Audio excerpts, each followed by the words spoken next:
So karon ang atong topic is all about genetic modification. Unsa juday kini ang genetic modification, unsa iyang epekto para nato, unsa siya kaimportante ug unsa iyang epekto sa atong palibot. So, we were going to the market. Para atong ilailahon ang mga lalaing prutas ug mga utanon. So tara, let's go! Hi guys.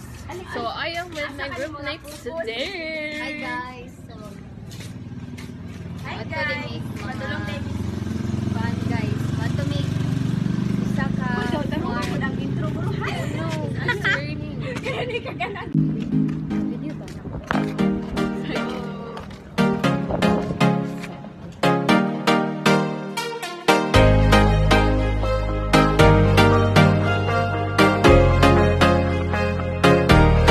Hi guys, nalala diri sa market.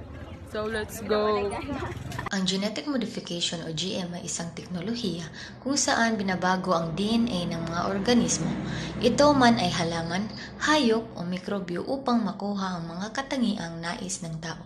Sa pamamagitan nito, posible nang baguhin ang natural na mga katangian ng mga buhay na bagay para sa iba't ibang layunin. Ngunit, ano nga ba ang layunin ng ganitong teknolohiya? Ang genetic modification ay isang teknolohiya kung saan binabago ang DNA, ang genetic material ng isang organismo upang makapagbigay ng bagong katangian sa halaman o sa hayop na hindi likas na taglay. Sa agrikultura, karaniwang ginagawa ito upang maging mas matibay ang mga halaman laban sa mga peste, sakit o tagtuyot. Sa medisina naman, ginagamit ang GM upang makagawa ng mga bagong gamot at paraan ng paggamot para sa mga sakit tulad ng cancer at diabetes. Sa agrikultura, malaki ang ginampanan ng genetic modification sa pagpabuti ng mga ani. Isang halimbawa nito ay ang genetically modified na mais. Ginagawa itong mas mabuti laban sa mga peste tulad ng corn borer na mas madalas magdulot ng malaking pinsala sa mga pananim. Dahil dito, mas kaunting kemikal na pestisidyo ang kailangan gamitin, mas mataas ang ani, at mas maraming supply ng pagkain ang maihatid sa merkado. So, dili lang nato magamit ang genetic modification sa agriculture, pati na pod sa mga medisina nga atong ginatay. Hindi lamang sa agrikultura ginagamit ang genetic modification, kundi pati na rin sa medisina. Halimbawa, ang insulin na ginagamit ng mga taong may diabetes ay gawa mula sa genetically modified bacteria. Sa pamamagitan ng teknolohiyang ito, nagagawa ng mga sayentipiko na makalikha ng insulin na kapareho ng ginagawa ng katawan ng tao. Kaya't nakatutulong ito sa milyon-milyong pasyente sa buong mundo. Sa hinaharap, posibleng makagawa ng mga therapy na nakabase sa genetic modification para sa mas malalang mga sakit tulad ng cancer at genetic disorder. Sa mga pag-aaral na sinasagawa ngayon, sinusubukan ng mga sayentipiko na ayusin o palitan ang mga depektibong genes upang makapagaling ng mga pasyenteng may ganitong karamdaman. Ngunit gaya ng anumang makabagong teknolohiya, may mga benepisyo at mga alalahanin din ang genetic modification.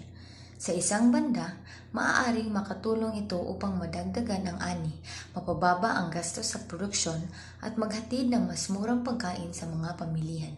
Maaari rin itong tulungan ang mga magsasaka na maging mas produktibo at matugunan ang lumalaking pangangailangan para sa pagkain.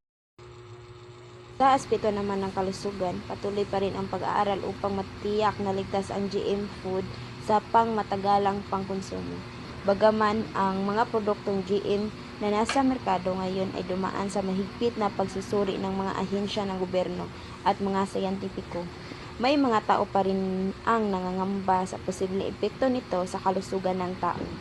Ang mga ahensya tulad ng World Health Organization, Food and Agriculture Organization at mga lokal na ahensya ng pamahalaan ay patuloy na nagsusuri sa mga produktong GM upang matiyak na ito ay ligtas at epektibo.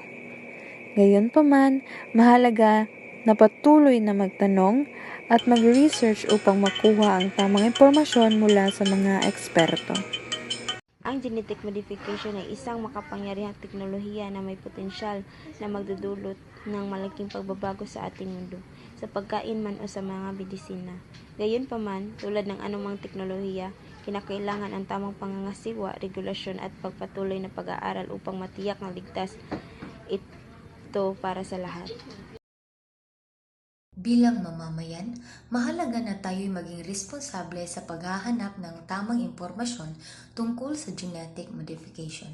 Huwag tayong magpadala sa maling impormasyon o takot, bagkus ay maghanap tayo ng katotohanan mula sa mga eksperto at mga mapagkakatiwalaang mapagkukunan. Hinihikayat namin kayo na maging aktibo sa diskusyon tungkol sa teknolohiyang ito. Alamin ang mga benepisyo at panganib at makibahagi sa mga diskusyon upang masiguro na ito'y ginagamit sa tamang paraan para sa kapakanan ng bawat isa. That's it! So, inyo nang nahibawan kung unsa ang genetic modification, unsa siya ka-importante o unsa yang epekto sa atoa and also to our environment. Thanks for watching! Bye!